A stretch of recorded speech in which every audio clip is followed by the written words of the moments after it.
मैंने जब से उस लड़की को देखा था, मेरे जज्बात बेकाबू होने लगे थे। उसे देखते ही मन में बड़े ही अजीब-अजीब से ख़्याल आने लगते। उसकी खूबसूरती मेरे दिल में पूरी तरह उतर चुकी थी। अब तो बस मन में एक ही इच्छा थी कि कब मुझे मौका मिले और कब मैं उसके साथ रात रंगीन करूं। और वो मौका मुझे बहुत जल्द मिल गया। मेरी पत्नी एक हफ्ते के लिए अपने अंकल के यहाँ चली गई।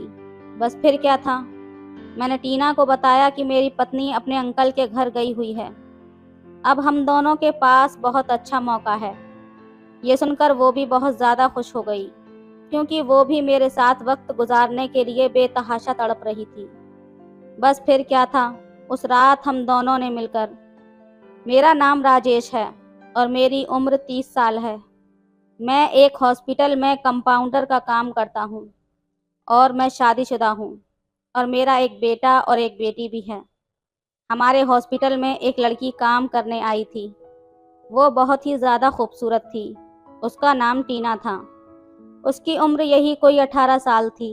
एक तो कम उम्र, ऊपर से चढ़ती जवानी देखकर मैं तो बावला सा हो गया था। मैं तो ये भी भूल चुका था कि मैं एक शादीशुदा मर्द हूँ।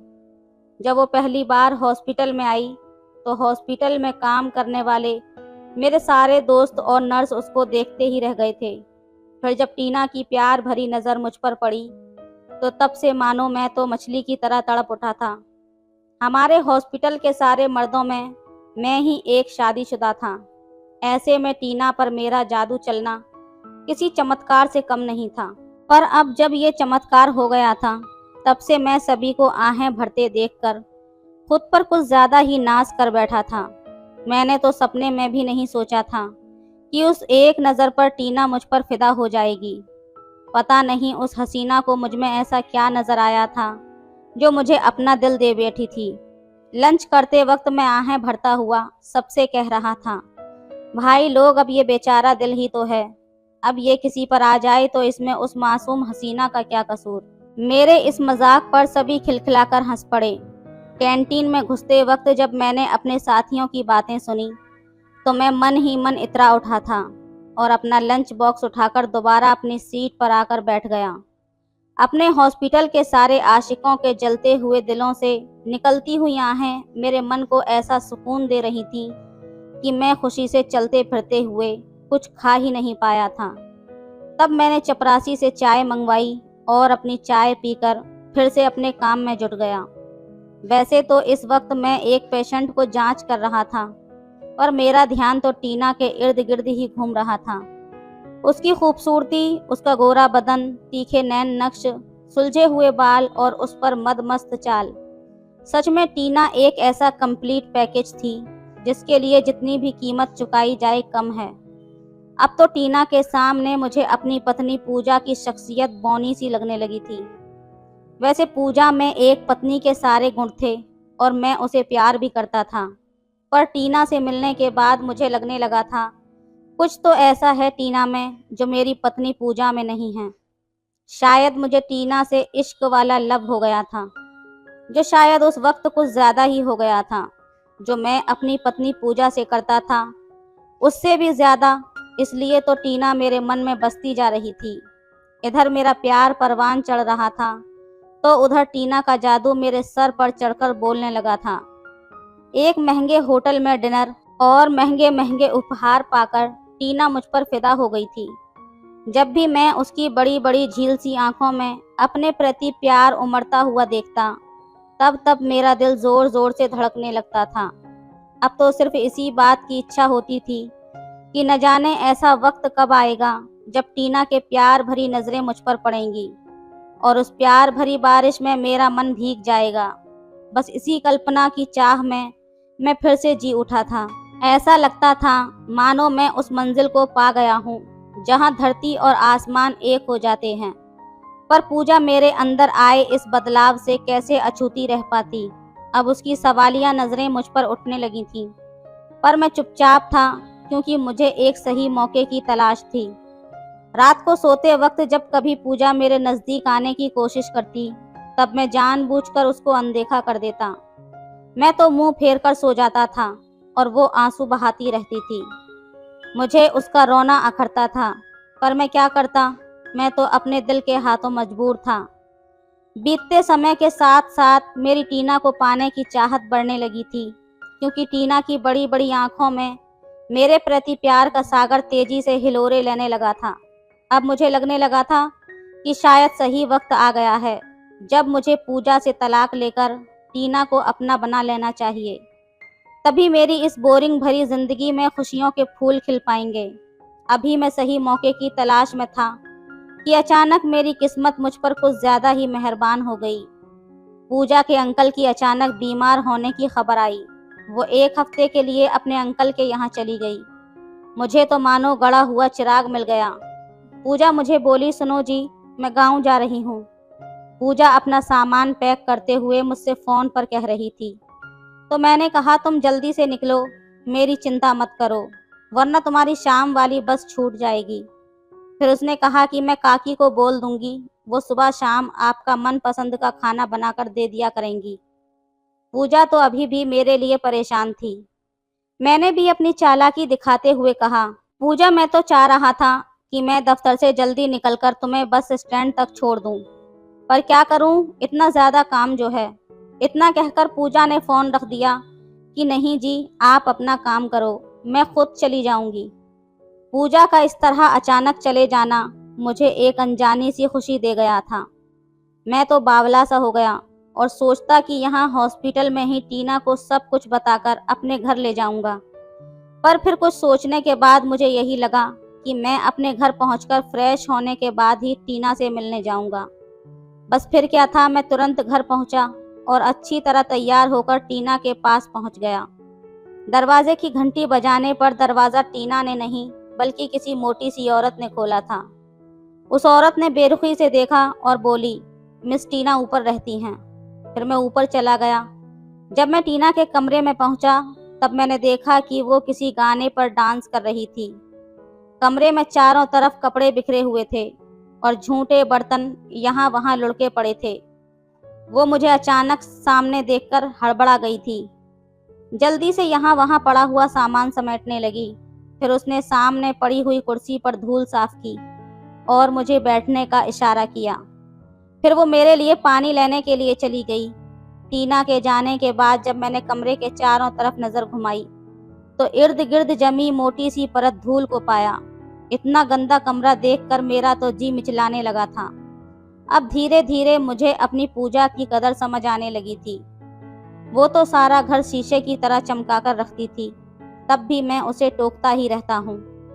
पर यहाँ तो गंदगी का ऐसा आलम था कि पूछो ही मत। थोड़ी देर में टीना मुझे चाय थमाते हुए बोली, ये लो स्पेशल चाय। डिनर के वक्त चाय देखकर मेरे सर पर चढ़ा इश्क का भूत बिखरने लगा। टीना अपना पसीना पोंछते हुए बोली, वो क्या है ना, मुझे तो बस यही बनाना आता है, क्योंकि सारा खाना तो काम वाली ही बनाती है। तो मैं समझ गया कि अब तक मैं जो कुछ भी टीना के लिए महसूस कर रहा था वो तो सिर्फ एक छलावा था। मेरा उखड़ा हुआ मूड देखकर तुरंत टीना ने अपना अगला पासा फेंका। वो तुरंत मेरे पास आई और मेरे साथ लिपट गई। मुझसे कहने लगी, मैं अब तुम्हारे बगैर नहीं रह सकती। तुम्हें देखते ही मेरे जज्बात बेकाबू हो जाते हैं। आज मेरा बहुत मन कर रहा है। वो मुझे मदहोश करने लगी थी। सच बताऊं तो मैं भी घर से इसी इरादे से आया था, लेकिन वहाँ के हालात देखकर और उसकी चाल देखकर मेरे सर से इश्क का भूत उतर गया था। लेकिन टीना के साथ वो सब करने की इच्छा ने मुझे अंधा कर दिया था। मैं फिर भी उसके साथ संबंध बनाना चाहता था।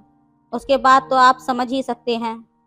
मैंने उसके साथ 2 घंटे तक वक्त बिताया और जब हम दोनों आराम करने लगे फिर टीना मुझसे बोली, तुम अपनी पत्नी को तलाक दे दो और मेरे नाम अपना फ्लैट कर दो, फिर देखो कि मैं तुम्हें कैसे स्वर्ग की सैर कराती हूँ। उसके मुंह से ऐसी बातें सुनकर मेरा तो सर ही घूम गया। फिर मैंने कहा कि प्यार बिना शर्त के होता है टीना बेबी।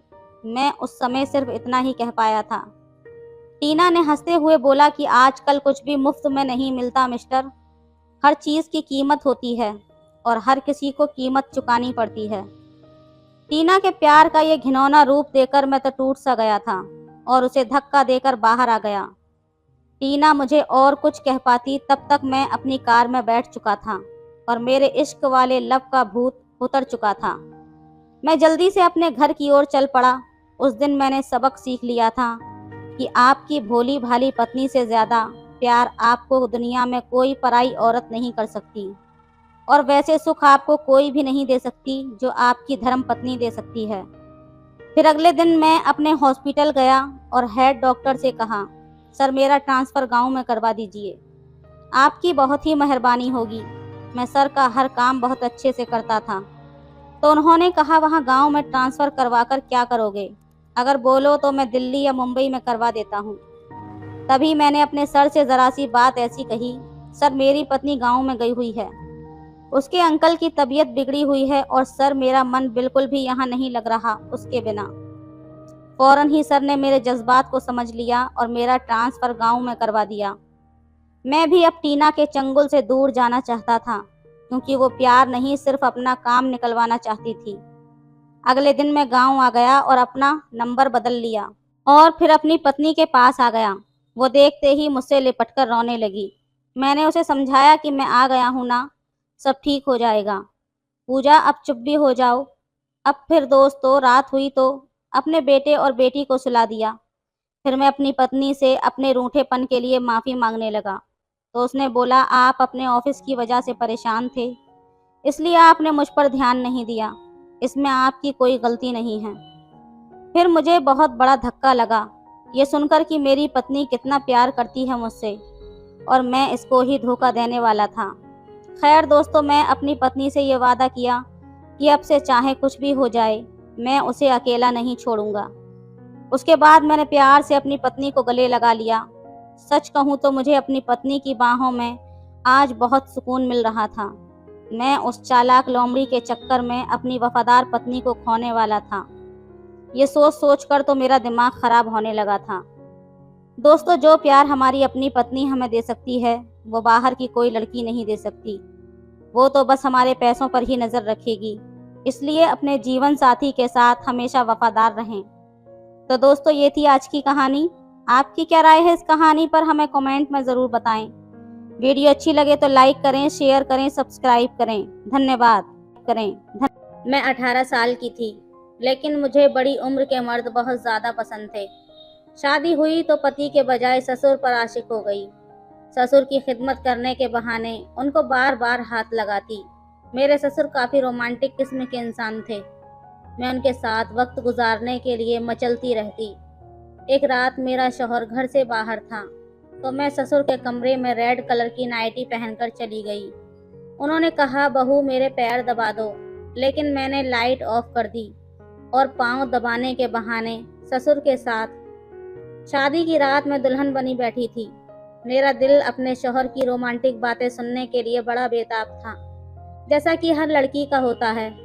मैंने तो अपनी शादी के हवाले से बड़ा कुछ सोच रखा था कि शामिर कमरे में आएगा, मेरे पास बैठेगा, मुझसे मोहब्बत का इजहार करेगा। मैं अपनी आज की रात को यादगार बनाना चाहती थी। मैंने इस रात के इतने ख्वाब सजाए थे कि मैं बयान नहीं कर सकती। जब शामिर कमरे में आया तो मैं मन ही मन मुस्कुराई थी। दिल में गुदगुदाने वाले ख्यालात आने लगे थे। एक अजीब सी हलचल मचने लगी थी।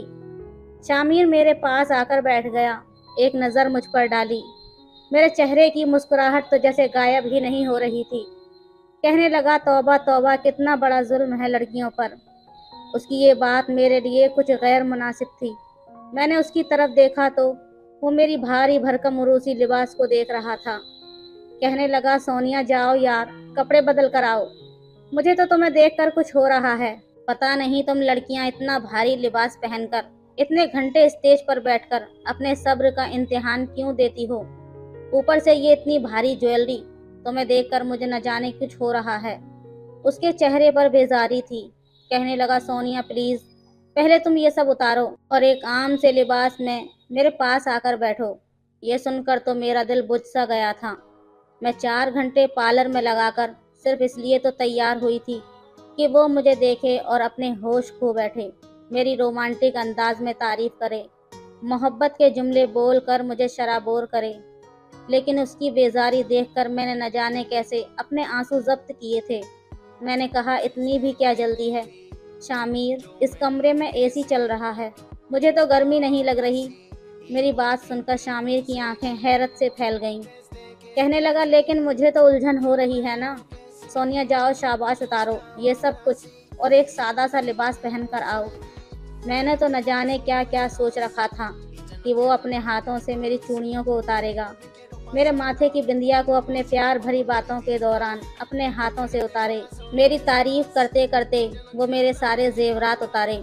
लेकिन यहाँ तो ऐसा कुछ भी नहीं हुआ था। हाय रे मेरे मचलते अरमान। मेरी तो दोस्तों ने भी वेडिंग नाइट के बारे में बड़ा कुछ मुझे बता रखा था। शौहर शादी की रात प्यार का इजहार करते हैं, ऐसा कहते हैं वैसा कहते हैं, लेकिन शामिर तो बिल्कुल वैसा न था। बहरहाल मेरा दिल बुझ कर रह गया था। मैं अपने बेड से उठकर खड़ी हो गई। अलमारी में से एक सादा सा लिबास निकालकर मैं बदलने के लिए चली गई। जब मैं अपना मेकअप को धो रही थी तो मेरी आंखों से आंसू बह रहे थे। मैंने तो पार्लर वाली की जान खा ली थी कि देखो बड़ा अच्छा मेकअप करना, कि मेरा शौहर मुझे देखते ही मेरा दीवाना हो जाए। पार्लर वाली मेरी बात सुनकर हंस रही थी। जब तक वो मुझे तैयार करती रही मेरी तो जुबान चलती रही कि मैरून कलर की लिपस्टिक लगाना वो ज़्यादा सूट करती है। देखो जूड़ा मत बनाना, चुटिया ही रहने दो, और बालों पर कलियों के गजरे ज़रूर लगाना। अपनी एक एक चीज़ सर से उतारते हुए मुझे सारी बातें याद आ रही थीं। टप टप आंसू मेरी आंखों से बह रहे थे। जब मैं बिल्कुल सादगी में आकर शामिर के सामने बैठी तो कहने लगा, शुक्र है अब कुछ इंसान लग रही हो।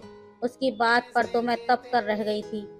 बहरहाल मेरी वो रात बहुत ही फीकी गुजरी थी, क्योंकि शामिर ने आम मर्दों की तरह मेरी तारीफ ही नहीं की थी, ना ही रोमांटिक भरे अंदाज में मोहब्बत भरा इजहार किया था जैसा कि मैंने सोचा था। शादी की सुबह जब मैं तैयार होकर कमरे से बाहर आई तो मेरे ससुर लाउंज में वहीं पर बैठे थे। मेरी सास उनके बराबर में बैठी थी। मेरे ससुर ने मेरी सास की कलाई पकड़ी हुई थी और उनके कान में न जाने क्या बात कर रहे थे। एकदम से ही मेरी सास हंसने लगी। ससुर कहने लगे, तुम्हारा हुस्न तो आज भी मुझ पर जादू जगाता है। रात को तुम इतनी प्यारी लग रही थी कि लग रहा था कि शामिर की नहीं बल्कि मेरी शादी हुई है। सच पूछो दिल की बेकरारी और भी ज्यादा बढ़ गई थी। मैंने बड़ी मुश्किल से अपने दिल को संभाला था कि नहीं बेटा जवान हो गया है। ये कहना था कि मेरी सास ने अपनी कलाई ससुर के हाथ से छुड़वाई। कहने लगी, बड़े बेशर्म हैं आप। शायद उनकी नज़र मुझ पर पड़ गई थी। मैंने फौरन से नज़रें झुका लीं। मेरे ससुर ने जब मुझे देखा तो हंसने लगे। कहने लगे, आओ बेटा, अब तो तुम हमारे ही घर का एक हिस्सा बन गई हो, इसलिए खुद को आदी बना लो। हम दोनों बुड्ढा बुड्ढी तो बस ऐसे ही प्यार मोहब्बत भरी बातें कर रहे थे। मैं अपने सास ससुर के पास आई, उनको सलाम करने लगी। मेरी सास ने मुझे अपने पास बिठा लिया। कहने लगी, इतनी जल्दी क्यों उठ गई? अभी तो बस 9 ही बजे हैं। अरे भाई, हमारे घर में कोई ऐसा रिवाज नहीं है कि बहू सुबह सुबह अपनी नींद खराब करके उठे और सबके लिए नाश्ता तैयार करे। शामिर मेरा इकलौता बेटा है, घर में कोई पाबंदी नहीं है। मैंने कहा, नहीं अम्मा, बस मैं खुद ही उठकर आ गई थी। मैंने सोचा मुझे आप लोगों के साथ बैठकर वक्त गुजारना चाहिए। मेरी बात सुनकर मेरे ससुर कहने लगे, हाँ ये तो अच्छा है। मेरी सास कहने लगी, मुलाजिम नाश्ता बना रही है, मैं जाकर देख कर आती हूँ कि नाश्ता अभी तक बना है या नहीं। फिर मुझसे पूछने लगी, शामिर कहाँ हैं? मैंने कहा, वो तैयार होकर आ रहे हैं। मेरी सास उठकर किचन में चली गई। मेरे ससुर कहने लगे, वैसे मुझे उम्मीद नहीं थी कि इतनी जल्दी सुबह को उठकर तुम कमरे से बाहर आ जाओगी और शामिर तुम्हें आने देगा। अरे भाई, जब मेरी शादी हुई थी तब तो ये रिवाज था कि 7 बजे सबके साथ नाश्ता करना होता था, लेकिन ऐसे माहौल में भी मैंने तो अपनी ही बात मनवाई थी। 10 बजे से पहले मैंने कमरा नहीं खोला था। सब मेरा कमरा खटखटाकर थक चुके थे। ये कहकर वो हंसने लगे। शायद उनका मिजाज ही कुछ ऐसा था, लेकिन मैं उनकी बात सुनकर कुछ अजीब सा महसूस करने लगी। लेकिन जैसे जैसे वक्त गुजरता गया मुझे अंदाजा हो गया कि मेरे ससुर बहुत ही रोमांटिक किस्म के हैं। दूसरी बात ये कि वो मेरी सास के दीवाने थे।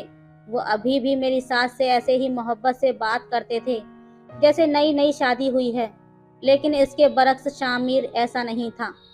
मैं उनके लिए सजती सवरती तैयार होती, वो मुझ पर बस एक सरसरी सी नज़र डालकर हटा लेता।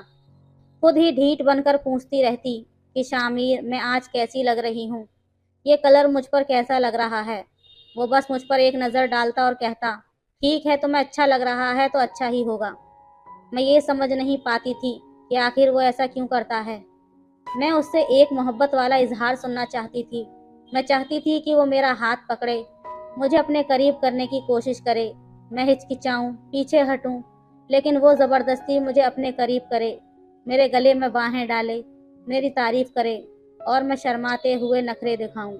ऐसी छोटी छोटी बातों से ज़िंदगी में खूबसूरत से रंग बिखर जाते हैं, जैसा कि मेरे ससुर करते थे। वो तो मेरी सास का बहुत ख्याल रखते थे, यहाँ तक कि मेरी सास को खाने पीने में भी ऐसी चीज़ें खाने से टोक देते थे जो उनके लिए नुकसानदायक होती। एक बार शाम के वक्त बारिश होने लगी। मेरे ससुर अपने कमरे में थे। मेरी सास ने जब खूबसूरत मौसम देखा तो मुझसे कहने लगी, सोनिया बेटा देखो बारिश कितनी खूबसूरत लग रही है। मैंने कहा जी अम्मा। वो मेरा हाथ पकड़कर मुझे बाहर ले आईं और कहने लगी, मुझे ये मौसम बहुत ज़्यादा पसंद है। मेरी सास के चेहरे पर खुशी के सारे रंग नज़र आ रहे थे। बारिश तो मुझे भी बहुत पसंद थी। हम दोनों ही सहन में बारिश का लुत्फ उठाने लगे, मगर अचानक ऊपर एक खिड़की से ससुर ने देख लिया। वहीं से सास को पुकारने लगे, कहने लगे, सुमैया तुम तेज बारिश में क्या कर रही हो। ये कहकर खिड़की जोर से बंद की। मेरी सास कहने लगी, लो आ गई अब मेरी शामत। मैंने कहा क्यों अम्मा। कहने लगी, बस तुम्हारे अब्बा को मेरी बड़ी फिक्र रहती है, कहते हैं बारिश में नहाओगी तो बीमार पड़ जाओगी। मेरी सास अभी ये बात कह रही थी कि मेरे ससुर आ गए। मेरी सास को कहने लगे, सुमैया तुम्हें कब समझ आएगा, जानती हो ना बारिश का पानी तुम्हारे सर पर जाते ही तुम्हें छींकें शुरू हो जाती हैं, फौरन से बुखार चढ़ जाता है। मेरे ससुर के हाथ में तौलिया था। उन्होंने फौरन सास के सर पर रखा और उनका हाथ पकड़कर अंदर की जानिब लेकर चले गए। मैं भी उनके पीछे ही अंदर आ गई। उन्होंने जल्दी से मेरी सास को सोफे पर बिठाया, उनके सर पर तौलिया रगड़ने लगे ताकि उनके गीले बाल खुश्क हो जाएं। मेरी सास छींके मारने लगी। ससुर कहने लगे, देखा ना, मुझे इसी बात का डर था, तुम्हें अपनी जरा भी परवाह नहीं है। अजीब हो तुम। ये देखकर मेरा दिल एक बारगी से धड़का था कि काश कभी शामिर भी मेरे साथ ऐसी मोहब्बत का इजहार करे। उसके अब्बा तो वारी सदके जाते हैं अपनी बीवी पर, कितना ख्याल रखते हैं वो मेरी सास का। कहने लगे, सुमैया अगर तुम्हें कुछ हो गया तो खुदा की कसम मैं भी मर जाऊंगा। मेरी सास कहने लगी, आप क्यों इतनी सी बात को बड़ा बना रहे हैं। कोई बात नहीं, बस मेरा दिल चाह रहा था बारिश में नहाने का, इसलिए चली गई थी। नहीं होती मैं बीमार। सास की बात सुनकर ससुर कहने लगे, तुम्हें क्या पता, मैं भुगत चुका हूं ना तुम्हारी बारिश में नहाने वाली आदत को। खबरदार, जो दोबारा तुमने फिर से बारिश में नहाई तो गलती मेरी है जो मैंने तुम्हें अपने पास से उठकर नीचे जाने दिया। फिर मेरे ससुर मेरी सास का बाजू पकड़कर उन्हें कमरे में ले जाते हुए कहने लगे, जल्दी आओ तुम्हारे कपड़े तब्दील करवाता हूँ। मुझे तो ये डर है कि कहीं तुम्हें बुखार ना आ जाए।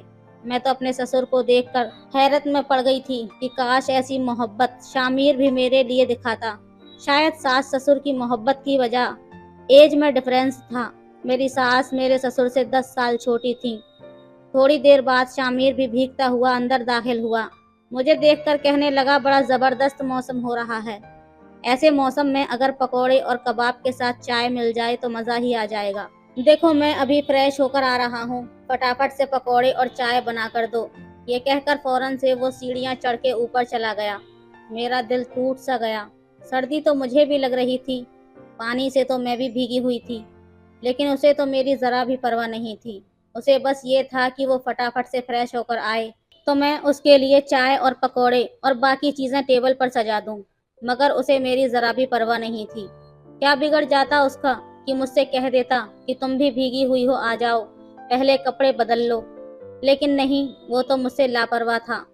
मैं गुस्से में किचन में आकर पकौड़े बनाने लगी कि चाय सैंडविच भी बनाकर सब कुछ टेबल पर रख दिया। जब तक मेरी सास ससुर शामिर कमरों से बाहर निकले मैं सब कुछ सजा चुकी थी। शामिर कहने लगा, वाह ज़बरदस्त, ये कहकर खाने लगा। मुझे लगा कि शायद वो मेरी तारीफ करेगा, लेकिन उसका रवैया तो वैसा ही था। एक बार शामिर जल्दी ऑफिस से घर आ गया। मैं तैयार थी, मेरा मूड बहुत अच्छा था। मुझे लगा कि शायद वो मुझे कहीं बाहर लेकर जाएगा। हमारी नई नई शादी हुई थी। मैंने कहा, शामिर कहीं लॉन्ग ड्राइव पर चलते हैं।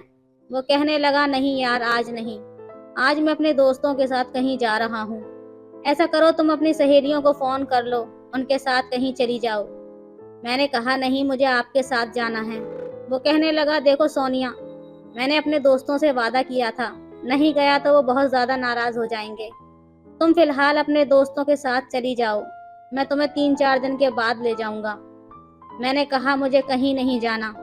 मेरा दिल बुझ सा गया था, मेरी आंखों से आंसू बहने लगे, लेकिन उस शख्स को ज़रा भी मेरी परवाह न थी। हालांकि वो जानता था मैं रो रही हूँ। कहने लगा एक तो तुम औरतों के पास ये बड़ा हथियार मौजूद है, बात होती नहीं है कि टप टप आंसू बहाना शुरू कर देती हो। तो मैं समझा तो रहा हूँ, दोस्तों के साथ मेरी पहले से कमिटमेंट थी, तो मैं ले जाऊंगा 2-4 दिन में। ये कहकर वो चला गया। अगर मेरे ससुर होते तो कभी भी मेरी सास की आंखों में आंसू देखकर अपने दोस्तों के साथ न जाते। इतनी मोहब्बत करते थे वो मेरी सास से। काश मेरी शादी भी बड़ी उम्र के शख्स से हो जाती, जिसके पास बीवी के साथ वक्त गुजारने की फुर्सत तो होती। आहिस्ता आहिस्ता मेरे ससुर मेरा आइडियल बनने लगे थे, क्योंकि वो वैसी ही मोहब्बत करते थे जैसी मोहब्बत मैं अपने शौहर से चाहती थी।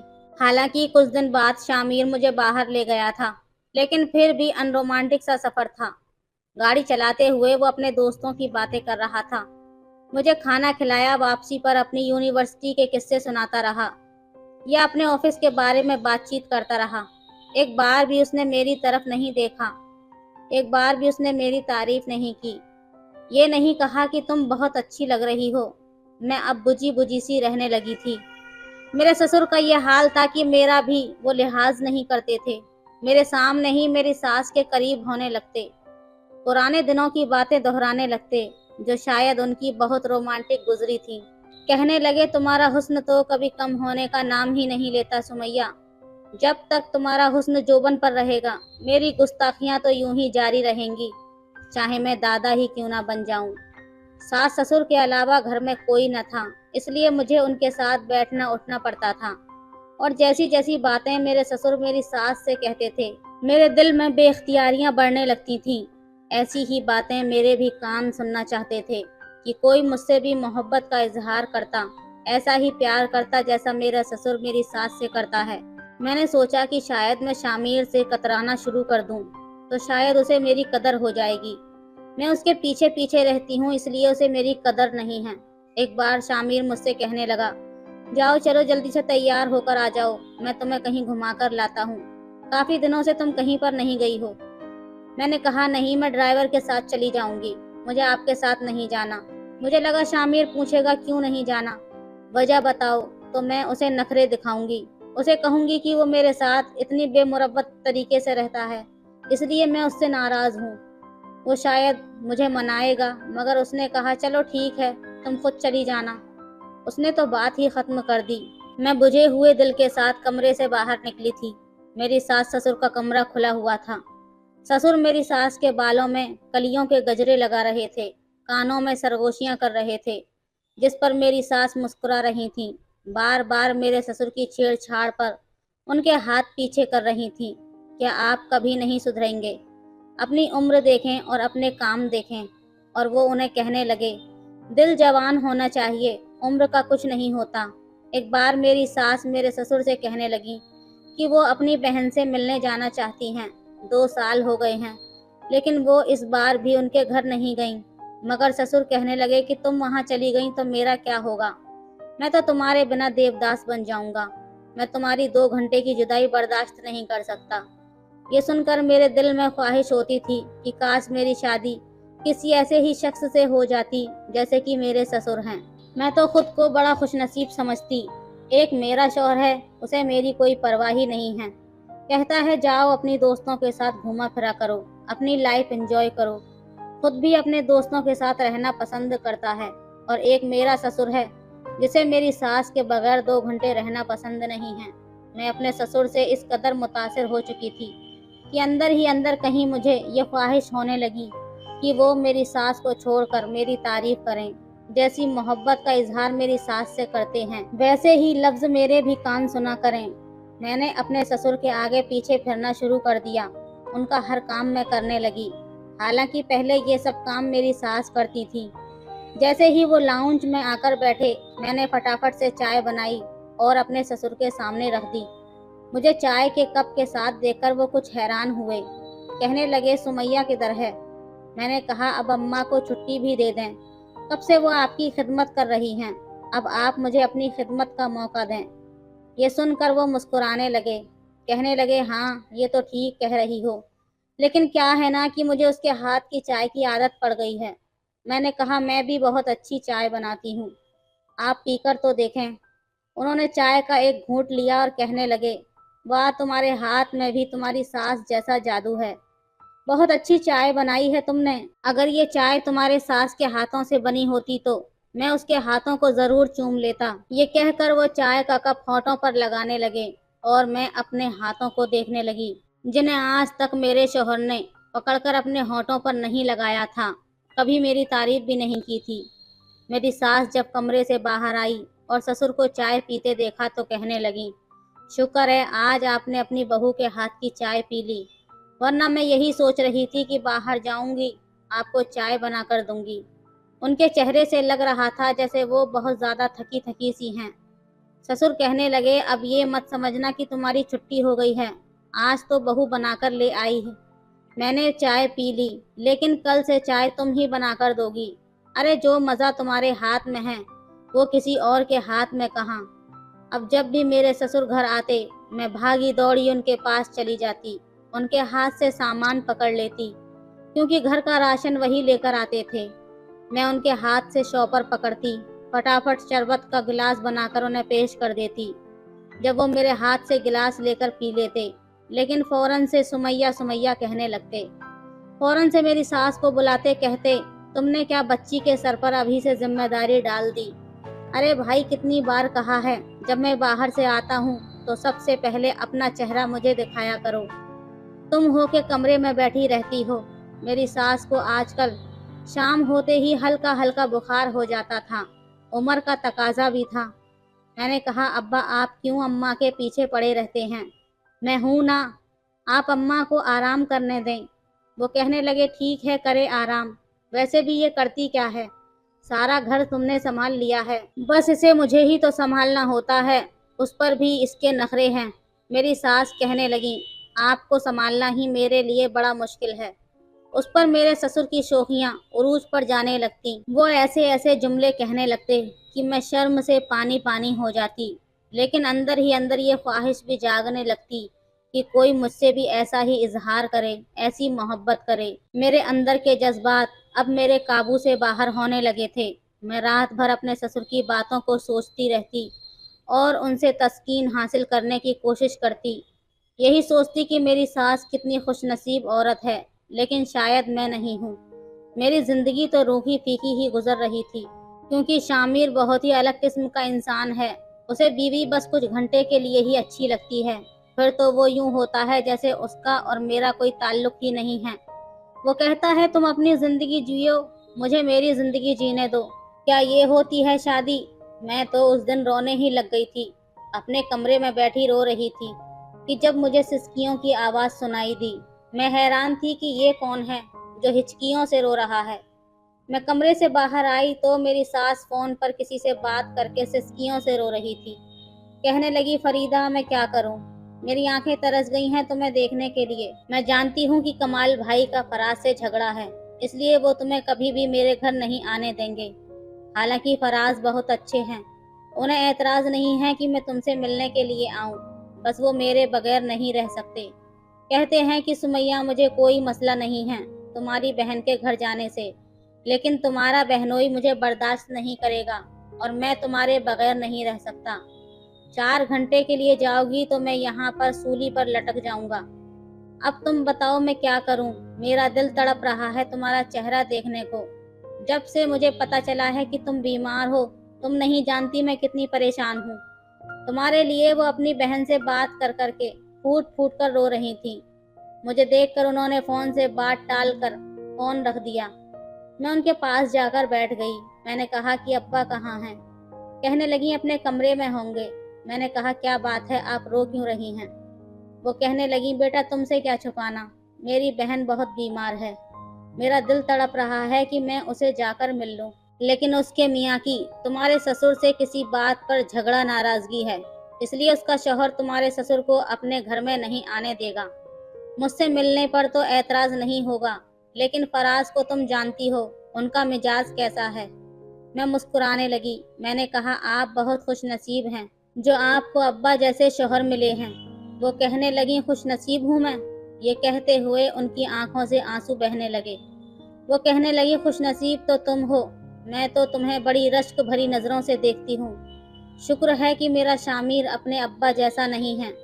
ये सुनकर मैं हैरत से अपनी सास की जानिब देखने लगी।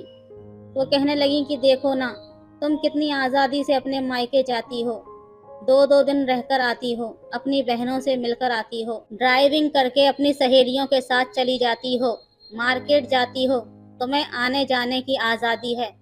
मुझसे पूछो, जब से मेरी शादी हुई है, मोहब्बत के नाम पर बड़ी कड़ी सज़ा भुगत रही हूँ।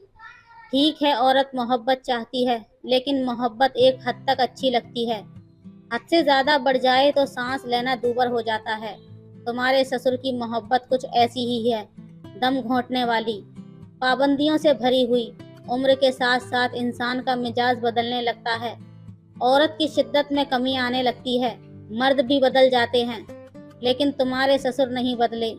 मेरा दिल चाहता है मैं भी आज़ादी से अपने मायके जाऊं, अपने बहन भाइयों से मिलूं, लेकिन फराज मुझे अपने अलावा किसी के साथ बर्दाश्त नहीं करते।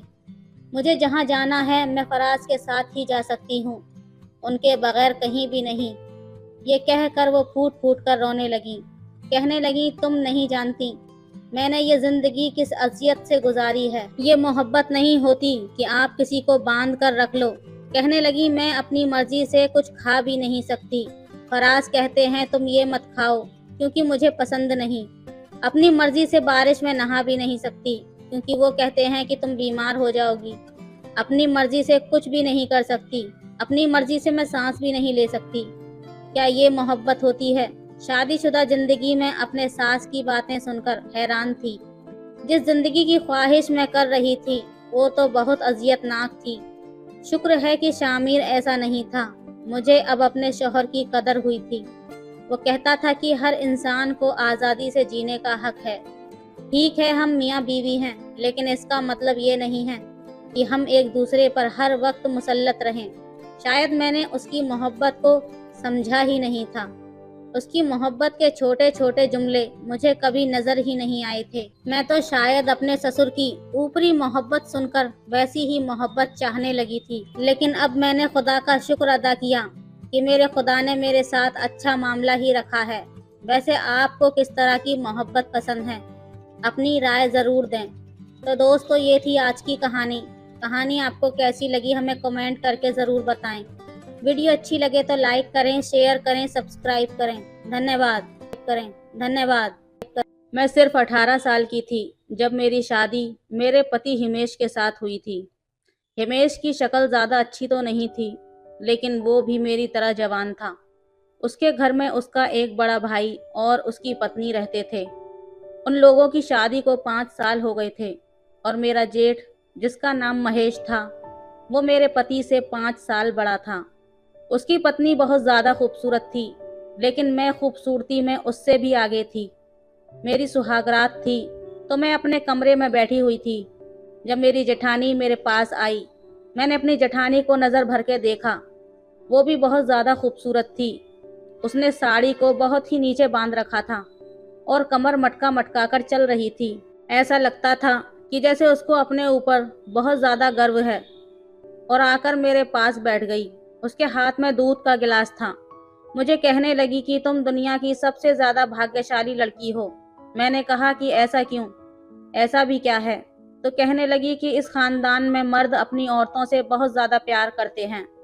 तू भी यहाँ पर बहुत ज़्यादा खुश रहेगी। इस बात पर मैं हंस पड़ी। तो उसने कहा कि हाँ, मैं मजाक नहीं कर रही। इस खानदान के मर्दों को औरतों से बहुत ज़्यादा मोहब्बत है, बड़े चाव से रखते हैं औरतों को। लेकिन हाँ, तुझे भी सब कुछ सोच समझ के करना होगा। देवर जी की कोई बात न टालना। अगर तू उनको खुश रखेगी तो वो भी तुझे खुश रखेगा।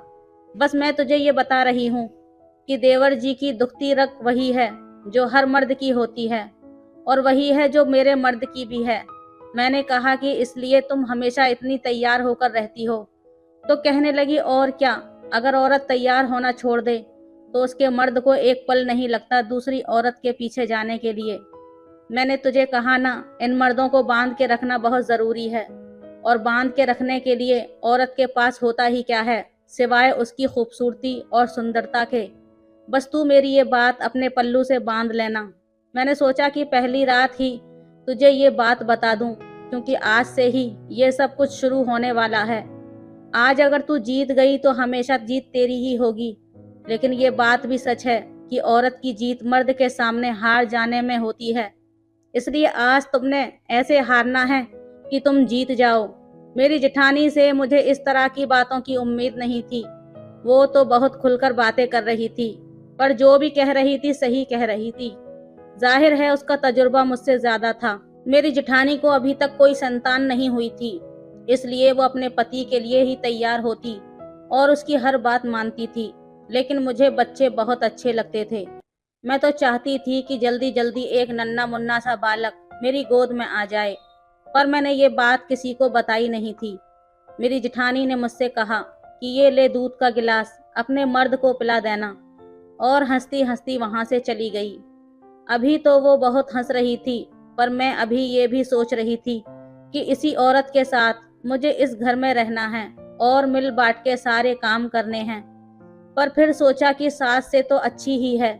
मेरा शौहर कमरे में आया तो कुछ डरा डरा सा लग रहा था, घबराया हुआ था।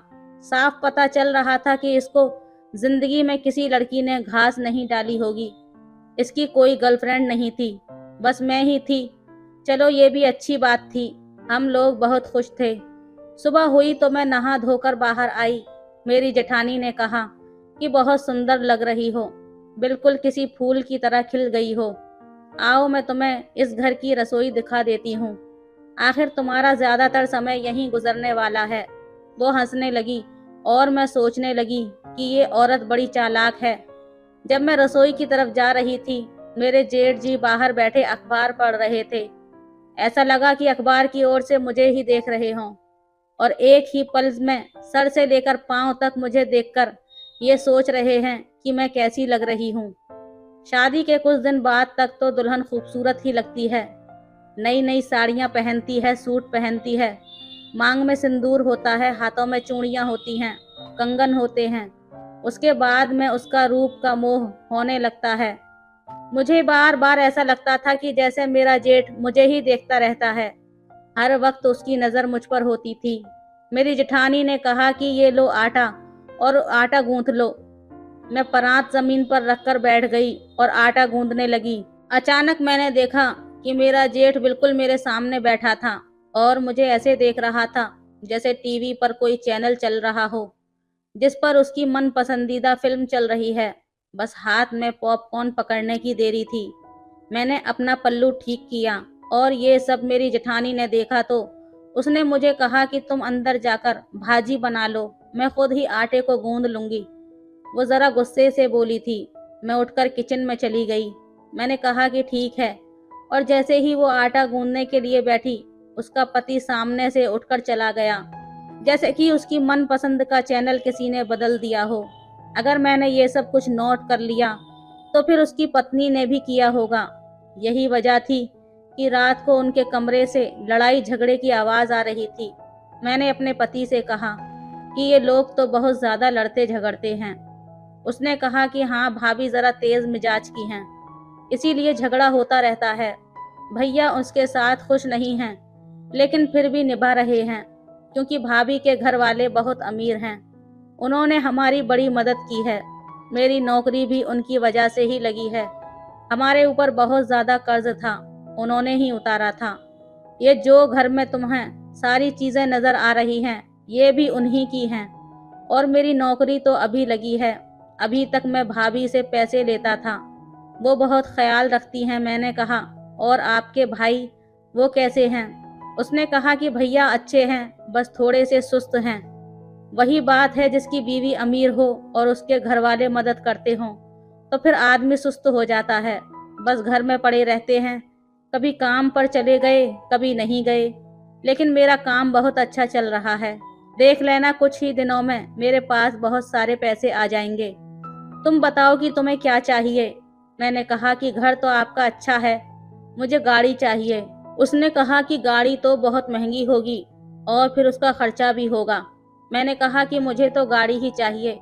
उसने कहा कि हाँ हाँ ठीक है, हम अपनी पत्नी के लिए एक गाड़ी लेंगे जिसमें बैठकर खूब सैर सपाटा किया करेंगे, खूब मस्ती करेंगे। मेरे पति ने मुझसे वादा कर लिया कि वो मेरे लिए गाड़ी जरूर लेगा और मैं भी बहुत खुश हो गई थी। मेरा पति जब घर से बाहर चला जाता था तो घर में मैं, मेरी जेठानी और जेठ जी होते थे। जैसे मेरे पति ने बताया, वो कभी काम पर जाते, कभी नहीं जाते, पूरा दिन घर में पड़े रहते थे, इधर उधर फिरते रहते थे और आते जाते मुझे ही देखते रहते थे। एक दिन तो मुझे गुस्सा ही आ गया और मैंने उनको सीधी सीधी बातें कह दी, क्योंकि मैं भी कोई आम लड़की नहीं थी। मेरे मुंह में जो आता था मैं बोल देती थी। मैंने कहा कि जेठ जी, आपसे एक ज़रूरी बात करनी है। तो तुरंत लपक के मेरे पास आ गए और कहने लगे कि एक क्यों, दो बातें करो। हम तो इंतज़ार कर रहे थे कि तुम हमारी तरफ कब देखती हो, पर तुम्हें तो अपने पति से फुर्सत ही नहीं है। हम लोग घर के आंगन में खड़े थे जब ये बात कर रहे थे। मेरी जिठानी शायद छत पर कपड़े सुखा रही थी और ऊपर से ये सब कुछ देख रही थी। वो सुन तो नहीं पा रही थी कि हम क्या बोल रहे हैं, पर देख जरूर रही थी। मैंने कहा कि आप छुप छुप कर मुझे क्यों देखते रहते हैं। तो कहने लगे कि अरे हम तुम्हें कब देखते हैं। मैंने कहा कि आप देखते हैं, मैंने खुद देखा है। ये तो बहुत अजीब बात है। आपको मुझसे कोई बात करनी है तो सीधा सीधा बोल दीजिए, इस तरह देखने का क्या मतलब है। इस बात पर वो हंसने लगे और फिर कहने लगे कि जब कोई अच्छी चीज हो तो उसे हर कोई देखता है ना। तुम हमें अच्छी लगती हो। जब हमारी पत्नी की शादी हुई थी और वो हमारे घर में थी तो वो भी शुरू शुरू में बहुत खूबसूरत लगती थी। मुझे पता था कि मेरा जेठ मुझे पागल बनाने की कोशिश कर रहा था, क्योंकि उसकी पत्नी अभी भी तैयार होकर ही रहती थी। फिर वो ऐसे कैसे कह सकता था कि अब उसमें वो बात नहीं है। मैंने कहा कि आप अपनी नज़रों को ज़रा संभाल के रखें और मुझे भी कम देखा करें। आपकी अपनी पत्नी बड़ी खूबसूरत है, उस पर ध्यान दिया करें। इतना कहकर मैं वहाँ से चली गई और मेरी जेठानी छत से नीचे आ गई। थोड़ी देर वो अपने पति से कोई बात करने लगी और उसके बाद सीधी रसोई में गई और मुझसे कहने लगी कि मेरे पति से तुम क्या बात कर रही थी। मैंने कहा कि बस ऐसी ही कोई बात कर रही थी, और अगर बात कर भी ली तो क्या हो गया, तुम्हारा पति है तो मेरा भी जेठ लगता है। एक घर में रहते हैं, बात नहीं कर सकते क्या। उसने कहा कि मुझे पागल बनाने की जरूरत नहीं है, मुझे सब पता है। एक घर में रहते हैं तो मजबूरी में रहते हैं। इस घर को बनाने वाली मैं हूँ, मेरे माता पिता की पाई पाई लगी है इस घर पर, वरना इन दोनों भाइयों के पास था ही क्या। मैंने कहा कि हाँ, ये बात तो मुझे मेरे पति ने बताई है। उसने कहा कि बस तुम मेरे पति से दूर रहो और ये ना समझना कि मैं तुम्हें ये बात तुम्हारी नफरत में कह रही हूँ, तुम्हारे फायदे की बात है। मेरे पति से दूर रहना ही तो तुम्हारे लिए अच्छा होगा। शायद वो मेरे फायदे की ही बात कह रही थी, लेकिन मुझे तो गुस्सा आ गया, क्योंकि अगर देखा जाए तो इस घर में मेरे मुकाबले में तो यही थी। इसका पल्ला भारी था।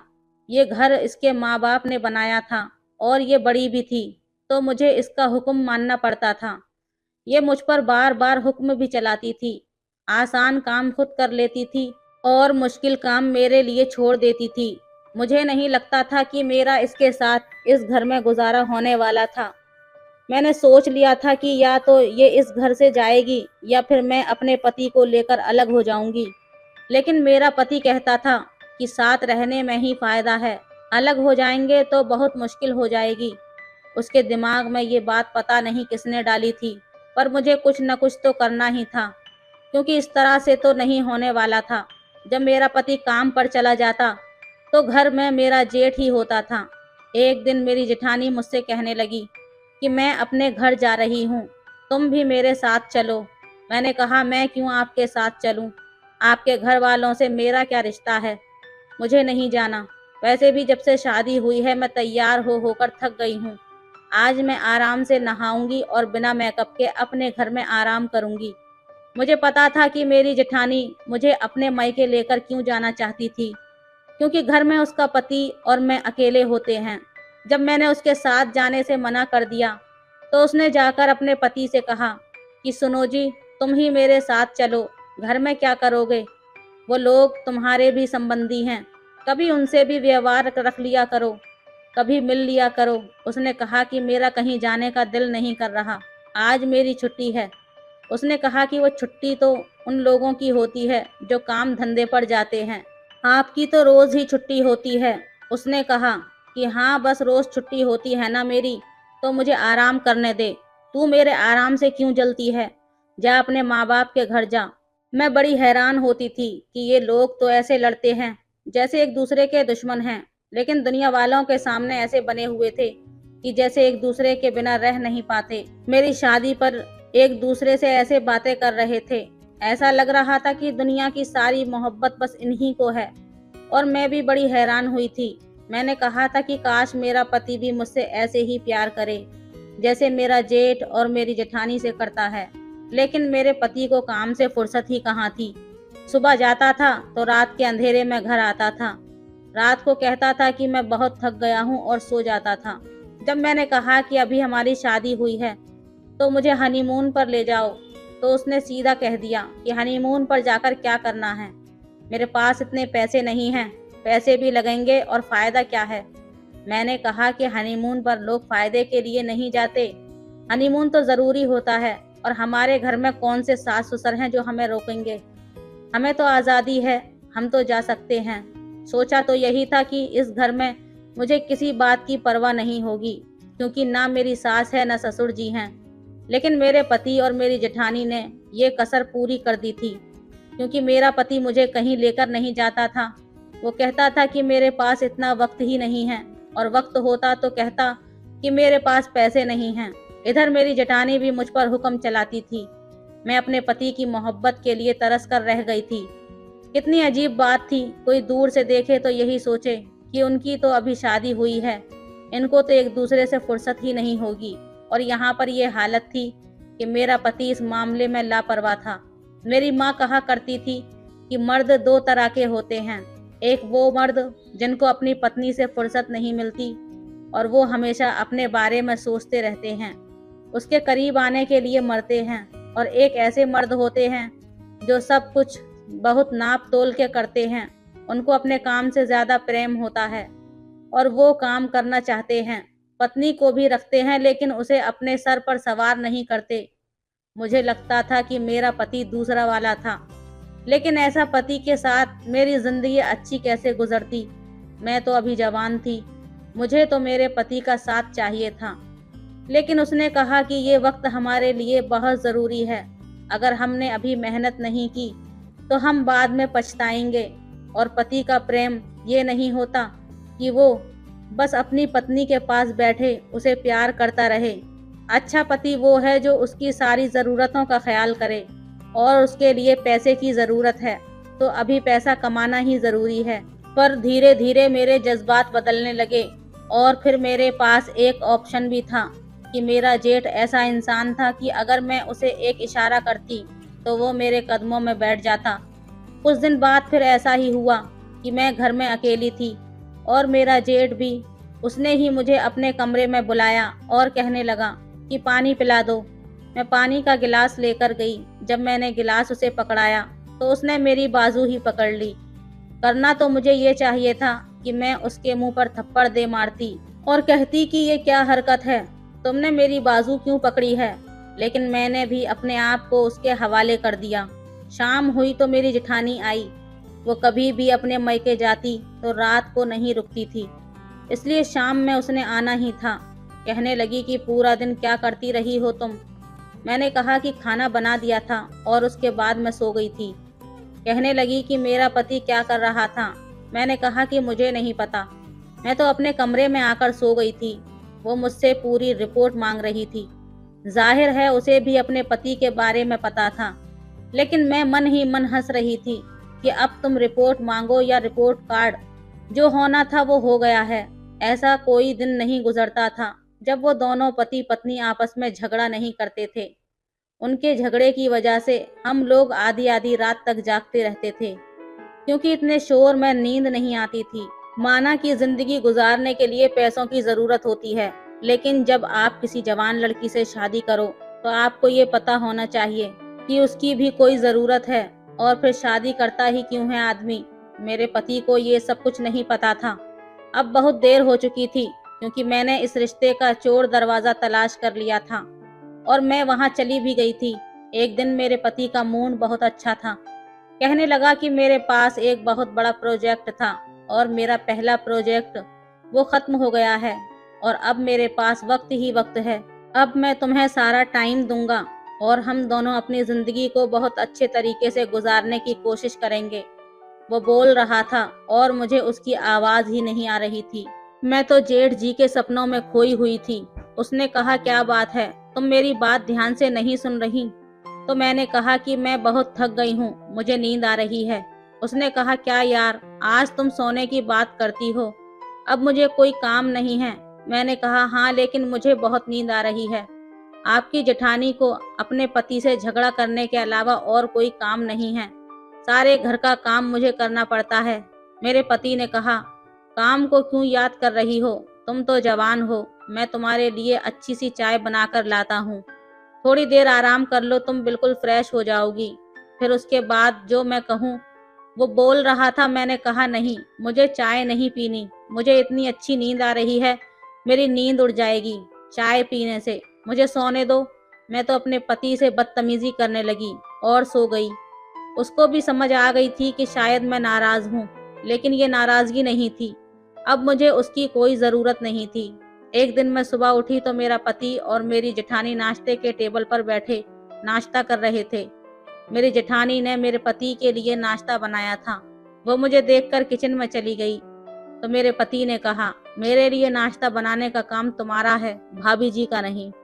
मैंने कहा, उसने बना दिया तो क्या हुआ, मैं भी तो इतने सारे घर के काम करती हूँ। मेरे पति ने कहा, घर तुम्हारा ही है, लेकिन आजकल तुम्हें नींद बहुत ज्यादा आती है।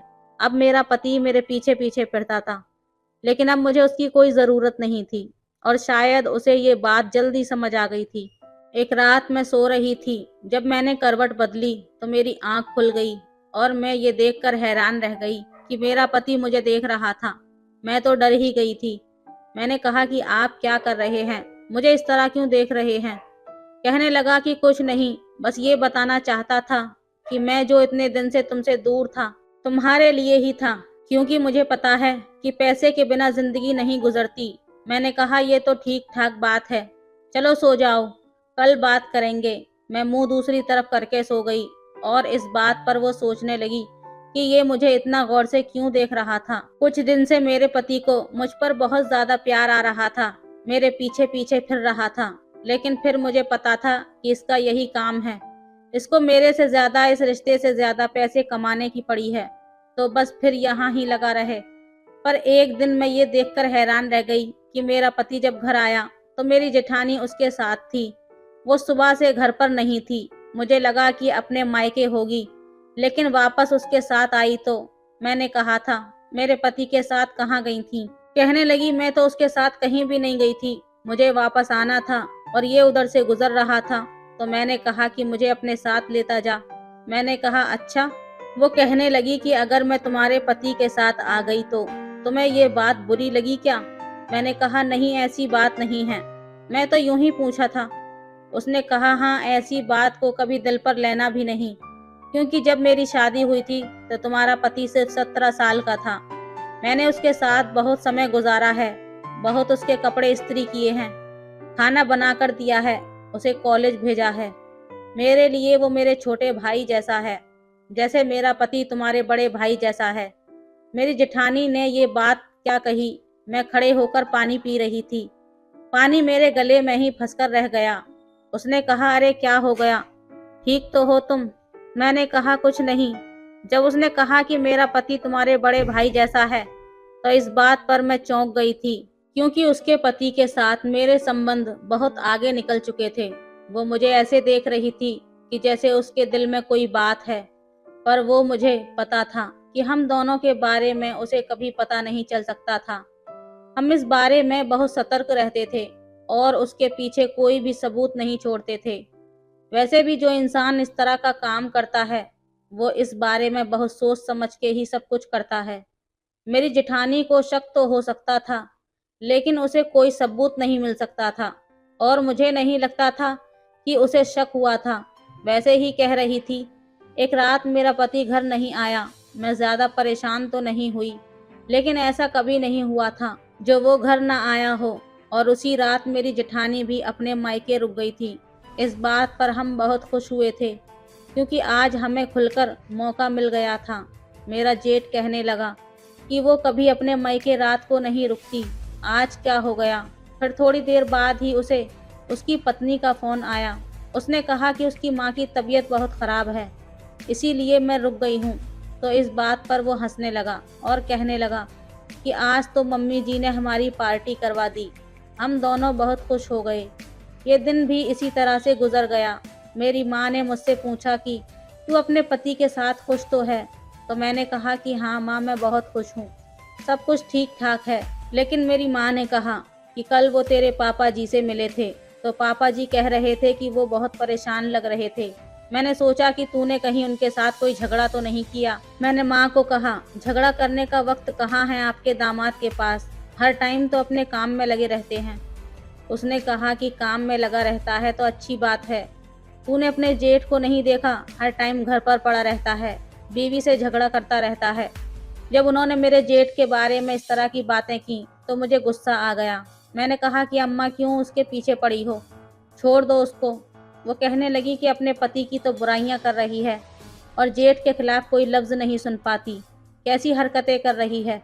मैंने कहा कि आप नहीं समझोगी, सुबह से शाम हो गई, मैंने अपने पति को नहीं देखा था, लेकिन मुझे देखने का कोई शौक भी नहीं था। फिर उसका फ़ोन आया। उसने कहा कि मैंने तुम्हारे लिए एक सरप्राइज़ रखा है, तुम घर के सबसे बड़े कमरे में चली जाओ। मुझे अपने पति से वैसे तो कोई मतलब नहीं था, लेकिन जब सरप्राइज़ का सुना तो मैं खुश हो गई कि चलो कुछ मिल तो जाएगा। घर का सबसे बड़ा कमरा सामने ही था। वाकई बहुत बड़ा कमरा था, इसलिए हम उसे घर का बड़ा कमरा कहते थे। जब मैं उस कमरे में गई तो अंदर दाखिल होने के 2 फुट बाद एक बड़ा सा पर्दा लगा हुआ था और सामने मेरा जेठ खड़ा था। मैंने कहा कि आप यहाँ क्या कर रहे हैं? सबके सामने तो मैं उससे इसी तरह से बात करती थी। उसने कहा तुम्हारे पति ने कहा है कि कोई सरप्राइज़ है और मुझे यहाँ बुलाया है। मैंने कहा हाँ, मुझे भी यही कहा है। फिर मैंने सोचा कि उसने कार ली होगी और मेरे जेठ जी को भी कार का बहुत शौक था, इसलिए उसको भी बुलाया होगा। इस बात पर मैं हंसने लगी और मैंने अपने जेठ जी को धीरे से कहा कि गाड़ी है इस पर्दे के पीछे। उसने कहा कि अच्छा, इतने पैसे हैं तुम्हारे पति के पास? मैंने कहा हाँ, उसके पास तो पैसे हैं, लेकिन ये जो तुम्हारे पास है वो उसके पास नहीं है। उसने कहा ऐसे नहीं करो, कहीं कोई सुन न ले। हम दोनों हंसने लगे और थोड़ी देर के बाद मुझे मेरे पति की आवाज़ पर्दे के पीछे से आई। उसने कहा कि पर्दा हटाकर इधर आ जाओ मेरी जान। मैंने अपने जेठ से कहा कि चलो मिलकर पर्दा हटाते हैं। हमने पर्दा हटाया तो सामने जो हो रहा था वो देखकर हम लोग हैरान हो गए। मेरे जेठ को तो गुस्सा आ गया, वो गुस्से से लाल पीला हो गया और मैं भी हैरान रह गई, क्योंकि पर्दे के पीछे एक सोफा पड़ा था, आसपास फूल लगे हुए थे और उस सोफे पर मेरा पति और मेरी जेठानी एक दूसरे की बाहों में बैठे थे। उसने कहा कि ये सब क्या हो रहा है यहाँ पर? तो मेरा जेठ आगे बढ़ा और उसने मेरी जेठानी के मुंह पर थप्पड़ मारने की कोशिश की कि मेरे पति ने उसका हाथ रोक लिया। उसने कहा कि तुम तो बड़े भैया के नाम पर कलंक निकले, मेरी ही पत्नी के साथ तुमने ये सब कुछ किया। मैं ये सब देखकर हैरान रह गई। जब जेठ ने कहा कि तो संभाल के रखना था अपनी पत्नी को, ये खुद आई थी मेरे पास और सारा कसूर मेरे पर डालकर बातें करता वहां से निकल गया। मेरी जेठानी ने मेरे मुंह पर थप्पड़ मारा और उसने कहा कि मैंने तुम्हें अपनी छोटी बहन समझा और तुमने मेरे साथ ये क्या किया? बुरा लगा ना तुम्हें ये सब देखकर? इसी तरह हमें भी बुरा लगा था, क्योंकि हमें भी ये सब पहले से ही पता था। उस दिन जब हम दोनों घर से बाहर गए थे तो कमरे में कैमरा लगा कर गए थे, ताकि देख सकें तुम लोगों को क्या करते हो, और तुम लोगों की सारी हरकतें सबूत के तौर पर हमारे पास हैं। अब हम इसे इस्तेमाल करके तलाक का मामला करेंगे और तुम लोगों से तलाक लेकर एक दूसरे से शादी करेंगे, क्योंकि तुम लोग हमारे काबिल ही नहीं हो। मैं हैरान रह गई थी। मेरे साथ तो बहुत बुरा होने वाला था। मैं अपने पति से माफ़ी मांगने लगी, पर उसने मुझे पीछे की तरफ धक्का दे दिया और कहा कि अपने घर चली जाओ, नहीं तो बहुत बुरा होगा। मेरी जेठानी ने मेरे जेठ पर तलाक का मामला कर दिया और मेरे पति ने मुझ पर। हम दोनों को तलाक भी हो गया। 6 महीने तक सभी समाज की बातें सुनी थी, फिर सोचा कि अपने जेठ से दूसरी शादी भी कर लूँगी। जब उसने कहा कि मैं तुमसे शादी नहीं कर सकता, मेरे पास कोई काम नहीं है और मैं अब अकेले जीवन गुजारना चाहता हूँ, तुम्हारे खर्चे नहीं उठा सकता। मैं हैरान रह गई। मैंने कहा कि मुझसे तो फिर कोई भी शादी नहीं करेगा। मेरे अपने माता पिता भी मुझसे नाराज थे, बस मुझे घर में रखा हुआ था क्योंकि बाहर नहीं फेंक सकते थे। तो उसने कहा कि मैं तुम्हारे लिए कुछ नहीं कर सकता, तुम्हारी वजह से मेरी इतनी अच्छी पत्नी मेरी जिंदगी से चली गई। वो मेरे सारे खर्चे भी उठाती थी। मुझे तो अभी भी यकीन नहीं आ रहा था कि ये वो आदमी था जिसने कहा था कि मैं कभी तुम्हारा साथ नहीं छोड़ूंगा। यूं मैंने अपने ही हाथों से अपनी जिंदगी बर्बाद कर ली। मेरे पति ने मेरी जेठानी से शादी कर ली।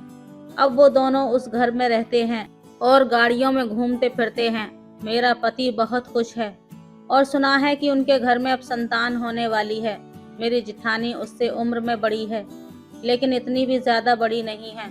वो दोनों एक दूसरे के साथ अच्छे से जिंदगी गुजार रहे हैं और मुझे पूरा दिन अपने घर वालों की बातें सुननी पड़ती हैं।